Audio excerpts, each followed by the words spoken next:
मानं समाधिस्थमूर्तिं भजे ज्ञानदेवं महायोगपीठे तटे भीमरथ्यां वरं पुंडरीकाय दातुं मुनीन्द्रे समागत्य तिष्ठन्त मानन्दकन्दं परब्रह्मलिङ्गं भजे पाण्डुरङ्गं राम रामेति रामेति रमे रामे मनोरमे सहस्रनाम तत्तुल्यं राम नाम वरानने जयांचे केलिया स्मरण होय सकल विद्यांचे अधिकरण तेच वंदो श्री चरण श्री गुरूंचे ते नमस्कारुणी आता वासांसी जीर्णानि यथा विहाय नमानि गृह्णाति नरोपराणि तथा शरीरानि विहाय जीर्णान् नन्याति सय्याति नवानि देहि।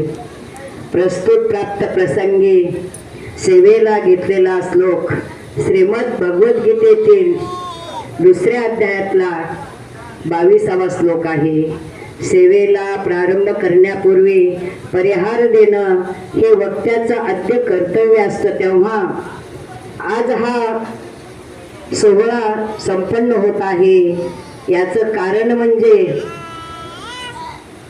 कैलासवासी हौसाबाई बाजीराव कापरे मावशी यांना आपल्यातून जाऊन आज 1 वर्ष होत आहे आणि त्या निमित्ताने वर्ष श्राद्ध किंवा पुण्य स्मरण दिन हा आज साजरा होत आहे। त्यांच्या कुटुंबामध्ये 2 मुलं 2 सुना 1 मुलगी नातवंड पतवंड सुंदर असं त्यांचं कुटुंब आहे। नुसतं आनंदी आहे नाही, त्याचे संप्रदायांमधलं कुटुंब आहे। नवे नवे बाजूलाच त्यांच्या रामरायांचं वास्तव्य आहे आणि त्या रामरायाची सेवा त्यांच्या कुटुंबातल्या प्रत्येक व्यक्तीच्या रक्ताच्या थेंबामध्ये मुरलेली आहे। आमचं पप्पूदादा आणि पप्पूदादाची आई तर रामरायालाच वाहिलेले असतात असं यांचं सुंदर कुटुंब आहे। संप्रदायाची आवड आहे, नामस्मरणाची आवड आहे। कोणी कन्यापुत्र होती जे सात्विक तयाचा हरिक वाटे देवा, या न्यायाने अशी मुलं जन्माला यावे त्याचा आनंद तुकाराम महाराज म्हणतात, तुका म्हणे मज घडो त्यांची सेवा, परी माझ्या दैवा पार नाही। देवाला सुद्धा अशा मुलांचा सुनांचा आनंद होतो, पित्र्याला का होऊ नाही असं हे कुटुंब। आणि आज मावशीला वर्ष होतंय। मावशीच्या आत्म्याला शांती लाभे म्हणायची काहीच गरज नाही, कारण मावशी या आमच्या अध्यात्म स्वाध्याय मंडळाच्या 10 वर्ष सभासद होत्या, सदस्य होत्या। त्या जरी अडाणी होत्या, लिहिता वाचता येत नव्हतं, पण श्रवण भक्ती एवढी श्रेष्ठ असती। श्रवण करून करून त्यांचं गीतेचं प्रार्थना अनेक अध्याय, रामरक्षा, हनुमान चालीसा, अथर्वशीर्ष, नवे नवे हरिपाठासारखं ग्रंथ त्यांचा पाठ होता। मग आपण कोण म्हणणार त्यांच्या आत्म्याला शांती लाभो, कारण त्याला पुरावे आहेत। माऊली ज्ञानेश्वरीमध्ये गीतेमध्ये म्हणतात, कानाच्या महाद्वारी गीता गजर जेथ करी, तेथ सृष्टीच्या आदिवारी जायची पाप। गीतेचा 1 श्लोक जर कानावर पडला ना तर जन्मजन्मीचे पाप नष्ट होतात असं माऊली म्हणतात। हे माझ्या मनाचं नाही आणि मी माझ्या मनाने सांगणे इतके ज्ञानी तर बिलकुलच नाही। श्रवणे पापे जाती धर्म धरे उन्नती, स्वर्ग राज्य संपत्तीला आहे शेखी। नुसतं श्रवण जर केलं तर शेवटला स्वर्गातलं राज्य त्या आत्म्याला भेटतं। अशा ह्या मावशींनी 10 वर्ष गीता श्रवण केलेली आहे। का त्यांच्या आत्म्याला शांती लाभणार नाही? आणि सांगायचं म्हणजे खरं तर मी आतापर्यंत श्राद्धाचं किंवा दहाव्याचं प्रवचन केलं नव्हतं, पण सेवके करावे सांगितले काम तेथे मी पण कामाने या न्यायाने सेवा ही करावीच लागते। त्यामुळं ही सेवा आज माझ्याकडे आली, कारण त्यांच्या मुलांनी आणि सुनांनी माझ्यावर एवढा विश्वास टाकला का ताई तुम्हालाच आजीच्या प्रवचनाची सेवा करायची का, तर त्या तुमच्या मंडळाच्या सभासद होत्या, सदस्य होत्या आणि खरोखरच त्यांच्या ऋणानुबंधातून मला मुक्त व्हायचं होतं, म्हणून मी पण या सेवेला होकार दिला आणि आज मी सेवेला हजर राहिले. कारण त्या ज्या वेळेला गेल्या त्यावेळेला आम्ही आषाढी वारीला होतो आणि त्या आषाढी वारीच्या वेळेला दुपारच्या आरामाच्या टायमाला दिंडी थांबलेली होती आणि सहज झाडाखाली बसल्याच्या नंतर मोबाईल खोलला आणि मावशीचा फोटो मला पाहायला मिळाला. भावपूर्ण श्रद्धांजली.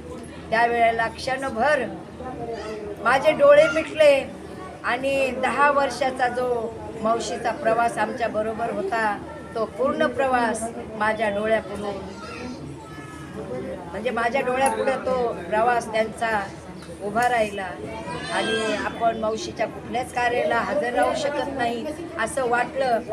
पण योगायोग असतो, त्यांनी मला एवढा आग्रह केला का नाही ताई सेवा तुम्हीच करायची, सेवा करायला किती का प्रवचनकार भेटतात पण सेवा ही तुम्हालाच करायची. आणि त्या योगाने मावशीच्या ऋणानुबंधातून मुक्त होण्याकरता मी ही आजची सेवा स्वीकारलेली आहे. तेव्हा आता आपण आपल्या श्लोकाकडे येऊ. वासांशी जीर्णानी यथा विहाय नवानी गृह्णानी नरोपराणी तथा शरीरानी विहाय जीर्णा नन्यानी संयाती नवानी देही. या श्लोकाचा अर्थ काय होतो? हा आत्मा आहे ना, हा आत्मा अविनाशी आहे, नाश पावणारा नाहीये, तो चिरकाळ टिकणारा आत्मा आहे. मरण कशाला आहे? मरण फक्त या जड देहाला आहे. ज्याप्रमाणे खाली माऊलीची ओळ आहे, जैसे जीर्ण वस्त्र सांडीजे तरी नूतन वेडीजे तैसे देहांतरा ते स्वीकारीजे चैतन्यनाथे.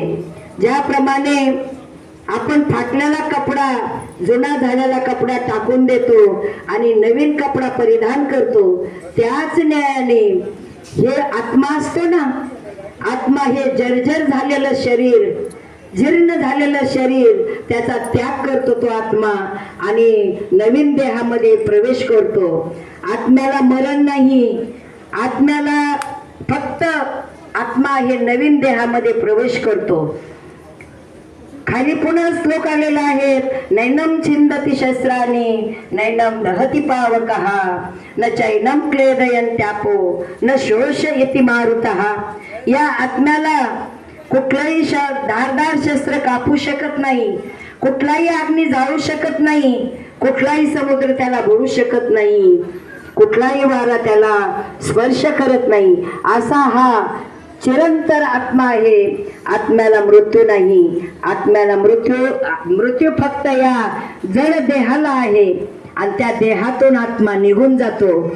असं म्हणजे आज मी फक्त मृत्यूपासून तर श्राद्धापर्यंत त्या आत्म्याचा काय प्रवास असतो. आपण आतापर्यंत कितीतरी अंत्यविधी करून आलो, कितीतरी दावे केलेत, कितीतरी श्राद्ध केलेत, पण त्याच्या मागे काय दडलेलं आहे हे अजून आपण शोधलं नाही. आणि शोध ही गरज ही शोधाची जन्य असते. त्या न्यायाने ज्या वेळेला आपण शोध घेतो, शास्त्र शोधतो, तेव्हाच आपल्याला त्या गोष्टीचं ज्ञान होतं. या न्यायाने देहाच्या गावा आलिया जन्म मृत्यूच्या सोहळ्या ना मनोनय धनंजया जयापरी. या मृत्यू लोकामध्ये जो आलाय तो एक ना एक दिवस जाणार आहे. मग तो राजा असो रंका असो, मृत्यू न म्हणे थोर थोर, मृत्यू न म्हणे कथाकार. मृत्यू कोणाला सोडत नाही, हा एक या मृत्यू लोकातला सिद्धांत आहे. म्हणून ज्याला जो आलाय त्याला जायचंच आहे. शास्त्र सांगतं प्रत्येक जीवाने दिवसातून एकदा तरी मृत्यूची आठवण करावी.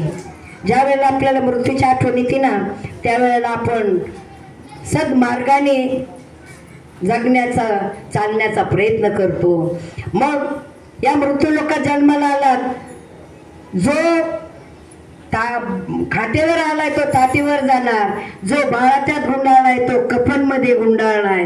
श्रीमंत असो गरीब असो, एक ना एक दिवस त्याला मरायचंच आहे आणि स्मशानाला जाऊन चितेवर जळायचंच आहे.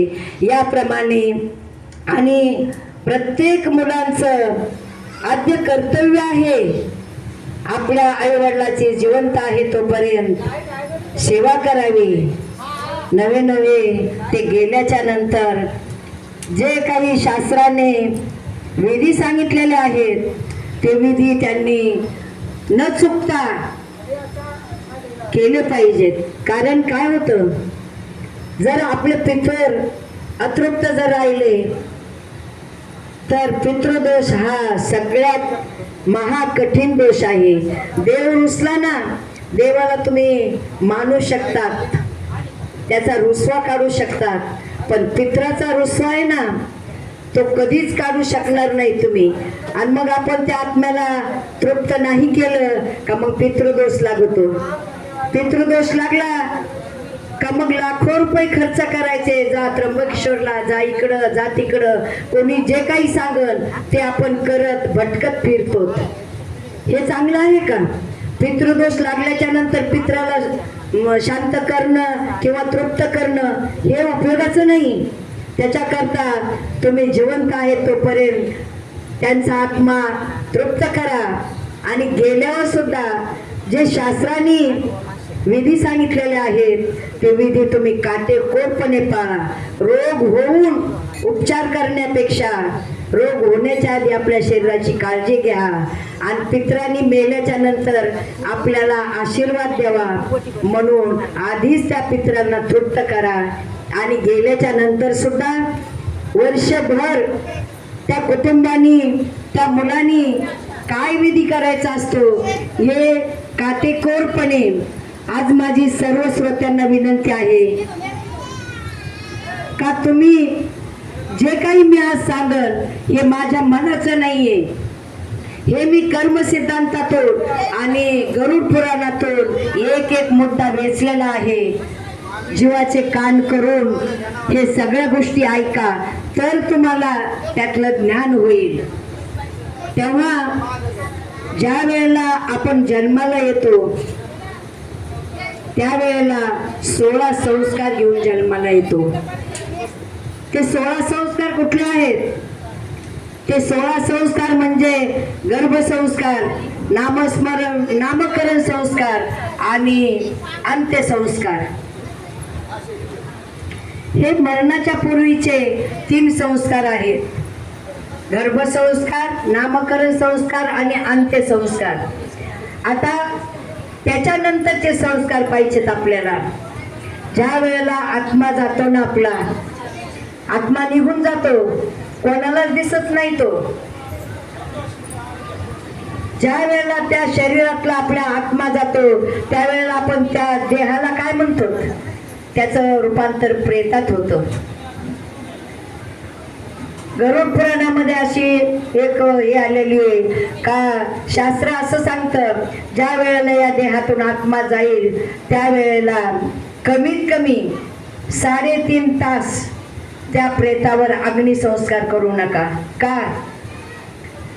तुमच्या कर्माप्रमाणे तुमचं कर्म जर चांगलं असेल तर तुम्हाला घ्यायला देवदूत येतील, विष्णुदूत येतील.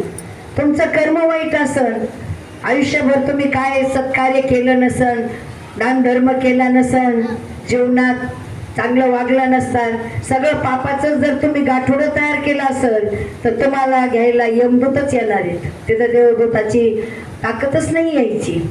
त्याप्रमाणे आत्मा निघून गेला, हे जड देह, देहाचा अग्नी गेले या देह नव्हे चिखल ओला. म्हणून हे खाली जे राहतं ना, हा देह म्हणजे चिखल असतो. आत्मा निघून गेला, संपला विषय त्यातला. मग त्या प्रेतावर 3.5 तास अग्निसंस्कार करू नका असं सांगितलेलं. त्याच्या मागचं कारण लक्ष देऊन ऐका. आज मी जे सांगेन ना ते मी खूप ठिकाणचं गोळा करून आणलेले, माझ्या मनाचं नाही. तेव्हा तो यमदूत असो किंवा देवदूत असो, त्या आत्म्याला स्वर्गात घेऊन जायला त्याला 1.5 तासाचा कालावधी लागतो. आणि 1.5 तासांनी तो देवदूत यमदूत तो आत्मा घेऊन पुन्हा परत येतो. आता आपल्याला प्रश्न निर्माण होईल का परत आलेला आत्मा पुढं थांबतो, तर त्याचं विश्लेषण त्याचं आपण नंतर पाहूया. मग तो आत्मा परत येतो आणि तो कुठं प्रवेश करतोय आपण नंतर पाहू. मग काय होतं, 3-3.5 तासाचा कालावधी जातो. तोपर्यंत आपले नातेवाईक पाहुणे रावळे काय जे असते ते सगळे त्या 3-3.5 तासात जमा होतात. आणि मग त्या प्रेताला बाहेर काढल्या जातं. मी आधी सांगितलं मी मृत्यूपासून तर श्राद्धापर्यंतचा इतिहास तुम्हाला मांडणार आहे म्हणून. मग त्या देहाला त्या प्रेताला बाहेर काढलं जातं, त्याला आंघोळ